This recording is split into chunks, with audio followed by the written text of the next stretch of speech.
Capcom holds a special place in gaming. They are responsible for creating genres, and their games are the poster children for these genres. They have enjoyed success with all their games, and even titles that have been retired have enjoyed continued fan support.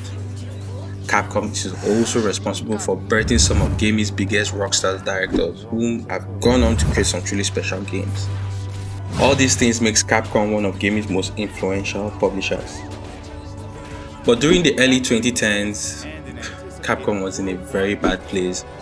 They were releasing stinker after stinker, their revenue dropped drastically, and a lot of their games weren't resonating with fans. It was truly a bleak time for Capcom. And I really thought Capcom was probably being close to being brought out. But with some great games, revitalizing some titles, and actually going back to what made them so great, Capcom was able to weather the storm, and they officially went from CRAPCOM to CAPGOD. So in this video, I'm going to attempt to piece together what made them so great, what caused the issues, and how they turned it around. So buckle up and probably put on your favorite show while you listen, because it's going to be a long video. I really want to thank you guys for all the support. Please go ahead and like the video, and if you are new here and you're feeling generous, hey, go ahead and subscribe. It greatly helps out the channel. So I'm going to take you on a short Wikipedia history lesson of Capcom. The company was established in 1979 by this guy, Kenzo Sugimoto. Apologize if I butchered his name. At that time, Capcom was under IRM, and they were primarily focused on arcade machines. In 1983, they splintered off, and the word Capsule Computers were joined together to create Capcom. They eventually expanded from just arcade machines, and they made their first game, Vulgus, top-down shooter, but they didn't achieve fame until they made Commando and Ghosts and Goblins. Capcom eventually went on to make probably the most recognizable video game ever. That's a little title called Street Fighter. It was released in 1987 to arcade machines and enjoyed some success, but nothing, and I mean nothing, came close to the success that was Street Fighter 2. Now, there have been fighting games prior to Street Fighter like Heavyweight Champ and Karate Kid, but nothing was like Street Fighter. The characters were full of life, combos were introduced, and it set the stage for what fighting games eventually became. So, through the late 80s, Capcom kept on following success after success. They released other games like Mega Man, Strider, and these games were eventually ported from arcade machines to home consoles. So, by the time the 5th generation of consoles rolled in, Capcom released another juggernaut, and that was Resident Evil, a game that, just like Street Fighter, birthed a whole new genre called survival horror, and it was an instant hit. They kept releasing well-received sequels to all these games, Resident Evil 2, 3.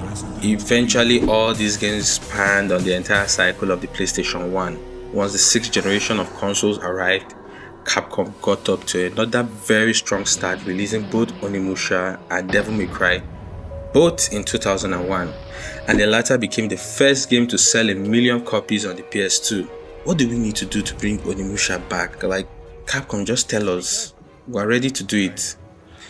It's really funny how both these games are basically born from Resident Evil, and it also showed that Capcom was a publisher that were able to take risks. Capcom kept on releasing exceptional games up until the tail end of the PS2. Resident Evil 4 was released in 2005, the same with DMC 3 and Onimusha 4. All 3 games are some of Capcom's best works, and it was a perfect swan song for the PS2. Now, this was Capcom on a roll, and it was all happy sailings until the 7th generation of consoles rolled in, and yeah, this came with problems, not even just for Capcom, but for every single gaming publisher up until that point.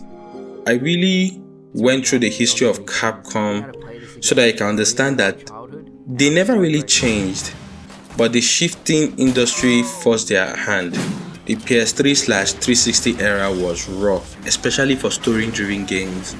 The market became super saturated with a lot of subpar titles. Yes, calm down.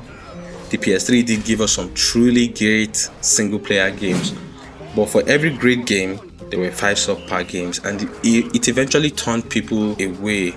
There wasn't a lot of interest for the single player genre. This was especially troubling for Capcom, a company that was focused on single player experiences. It also did not help that fighting games were also going through their own downturn. There was also a way bigger issue brewing, something that was going to dictate gaming going forward, and it was online gaming. Multiplayer was on the rise, Xbox Live had picked up so much steam, and PlayStation had wisened up to the growing trend and also established PSN. In fact, there was a famous saying back then that single player games were dead, and if companies don't pivot to multiplayer games or games that have some sort of online feature, they will be dead in the water. So Capcom got off to making games for the PS3, and they were okay. They followed up Marvel vs. Capcom. There was also the fun Dead Rising series, and Street Fighter 4 looked to reinvigorate the dying fighting game scene. But all these titles did not set the house on fire commercially, but they were all pretty solid titles. So Capcom had to change the strategy. Another issue that was brewing was game development has skyrocketed, and even titles like DMC4 and Resident Evil 5 that were released on the PS3 and they had also done financially well, they were still not breaking even. So Capcom had to resort to crummy ways to make more money by locking 12 DLC characters on the actual discs. And these characters were already finished, or was it locking the true ending of Asura's Wrath behind the paywall? All these things didn't make Capcom look good, they just came off as being greedy. Capcom kept on thinking of new ways to appeal to the new gaming trend. Now, there was also the fact that international audiences were consuming digital content 5 times the Japanese market, and this meant if Capcom wanted to get a piece of that pie, they had to appeal to the new consumer base, and this led Capcom to make the biggest mistake ever. So there was a push for games to appeal to the West, and this meant big guns, edgy characters that communicate in grunts, and a lot of testosterone. Keiji Inafune, yeah, that guy, pushed for games to try and incorporate some of these aspects, and this led to some of the worst run of games Capcom has ever published. The problem was Capcom did not have people who could make this kind of games that could appeal to the West. So they had to partner up with Western studios that could help them create these titles, and you guessed it, it was a horrible decision. The first game to get into the butchering campaign was Bionic Commando. It was billed as a sequel to the Commando series, and Capcom enlisted Swedish developer Green to develop the game. And from the get-go, there were reports of working problems between Capcom and Green, and it showed in the final product. Bionic Commando was just a soulless game. The main character is as bland as it gets. The gameplay was horrible. It did look pretty for that time, but it was just not a fun game. And Green made Wanted, Weapons of Fate.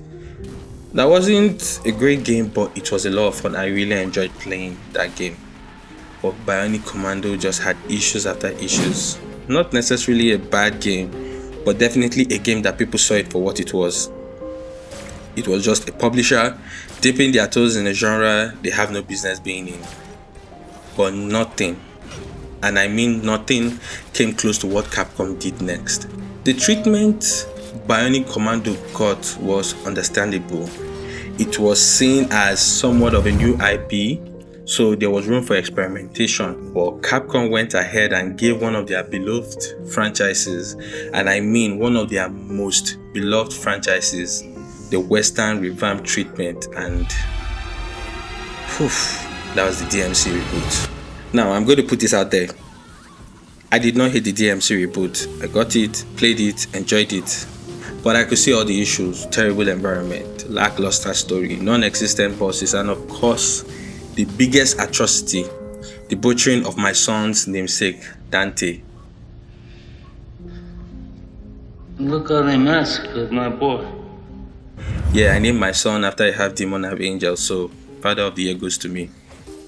I am a massive DMC fan. And as long as I can hack and slash my way through enemies and look stylish, it was always okay to me. But I remember watching the E3 trailer and I said, this was not going to turn out well. In fact, the trailer was so poorly received that Capcom actually had to step in to try and tone something down. So I can just imagine the original version of Dante. DMC was made by Ninja Theory and they had a good track record, Heavenly Sword and Journey to the Rest. I really don't blame them for the failings of DMC. I actually blame Capcom because Capcom must have given them a brief with some of the most cringe-worthy direction and Ninja Theory simply did too good of a job. It was a bloodbath. Fans turned on Capcom, fans hated this new direction, the game had mixed reviews and the sales showed it. Capcom had become a publisher who was throwing spaghetti on the wall and hoping for something that would stick. But they kept moving. This led to the trifecta, which was Resident Evil 6. So Capcom came out and said, well, the Resident Evil series was too big to be pigeonholed in the survival genre. Let me explain what that means. It means subtext for we want a piece of that action shooter Call of Duty pie. Resident Evil went from being a survival horror and went full on Call of Duty. It ended up being a bad Resident Evil game and a bad action shooter. I remember playing Resident Evil 6 and I would probably say Resident Evil 6 had a hand in making people hate quick time events. All these failures affirmed the suspicion to Capcom that this Western resurgence was definitely not working. It was obvious with revenue dropping by almost 70%, just had to be done. Capcom wasn't all doom and gloom. There were well-received games during the era like Lost Planet, Marvel vs. Capcom 3, and Dragon's Dogma. It showed Capcom could still clearly make good games, but that westernization was a bad idea. The 8th generation of consoles rolled around. By that time, I had already completely written off Capcom, especially when I heard Street Fighter was going to be a PlayStation exclusive. It signaled to me that the end was near for Capcom. They would probably get sold for parts like THQ. But everything changed E3 2017 when a little old game called Resident Evil 7 was shown. I remember seeing a game with the first person gameplay, and once the title card rolled out and it read Resident Evil 7, I was very angry. The first thing that came to my mind was Capcom hasn't learned their lesson. They are trying to copy another genre on the rise, and it just felt like Capcom saw games like Amnesia, Outlast and Aliens Isolation and they were trying to hop on another bandwagon. There was also the fact that PT had set the gaming world on fire, so first person horror games were in demand and I felt Resident Evil going full first person might backfire again. Now Capcom claims Resident Evil 7 did not copy PT. Well, PT came out in 2014, Resident Evil 7 released in 2017, so yeah, let's just say Capcom was influenced by PT. I also felt the third person survival horror was making a comeback with Evil Within and the space was wide open for Resident Evil. I concluded Resident Evil will just be another failure. It wasn't in line with the Resident Evil formula and it was just another bandwagon hopping. But I must admit I was very wrong. Resident Evil 7 goes back to its horror roots and delivers something truly phenomenal. I loved the story, the gameplay was intense, the Baker family tested my horror chops and I enjoyed everything about that game. This was the start of the comeback. If you listen to everything I just said, it all comes down to one single thing that Capcom did. They went back to their roots.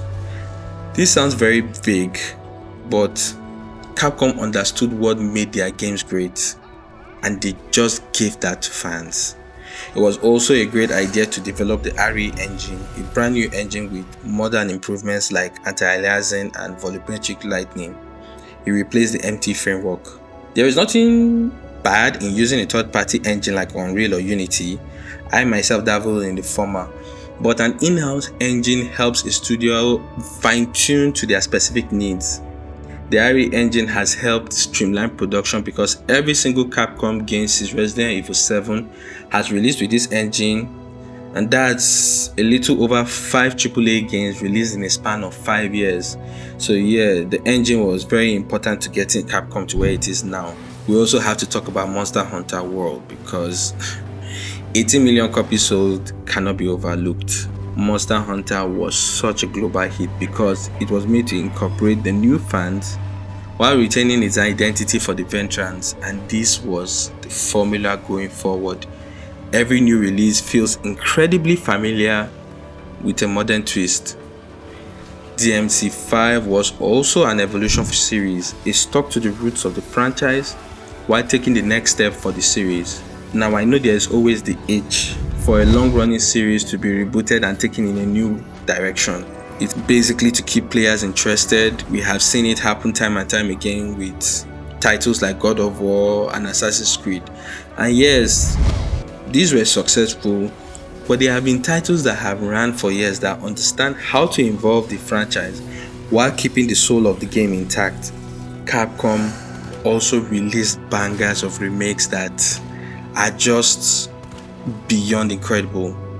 In my opinion, Resident Evil 7 got people talking about Capcom again, but Resident Evil 2 remake legitimized the Capcom comeback. I think Resident Evil 2 is the gold standard for remakes. There have been some great remakes, Final Fantasy VII, Dead Space, but turning this to this is as close as we are going to get to actual voodoo. Of course, the remake train just kept chugging along. I even thought Capcom should stop at 4, which was phenomenal. But after playing Resident Evil 4, I'm confident there's still some juice in that orange.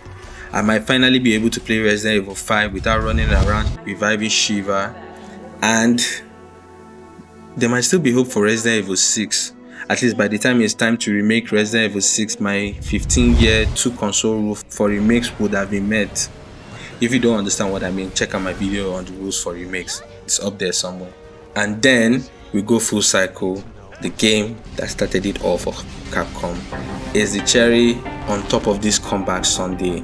Look, fighting games had never been healthier, but Street Fighter 6, it's so freaking good. And this is coming from someone who sucks at fighting games. Capcom found a way to modernize the game while retaining the core of what makes Street Fighter games so special. And it did not launch with any of the problems of Street Fighter 5. It was just a complete experience right out of the gate. I do think some credit has to be given to the fact that campaign games has made a comeback and the FGC is as healthy as ever. But we can't take away from the fact that Capcom has single-handedly pushed the company to new heights. I recently rewatched their showcase and there are new games that look really promising. You have Pragmata that just confuses and excites me at the same time. There's also the Kunitsugami game that looks so colorful and intriguing. I believe Capcom has cemented its comeback, and it comes down to going back to its roots and respecting the fans of these games. They stuck to the core identity while also evolving the gameplay for the new generation. I really do think studios can take note of what Capcom has done, Ubisoft, and it will help with how they make games going forward. We have gotten to the end of the video, and if you are still here, you're a superstar. I'm glad you enjoyed the video, and I would like to know your thoughts in the comment section. Let's discuss aspects you agree or disagree with. Hey, everything is welcome. Most of these were just my opinions and they are not facts, so yeah, I will appreciate a subscribe, but I will settle for a like. There are also some videos you could check out. Ice out. Peace.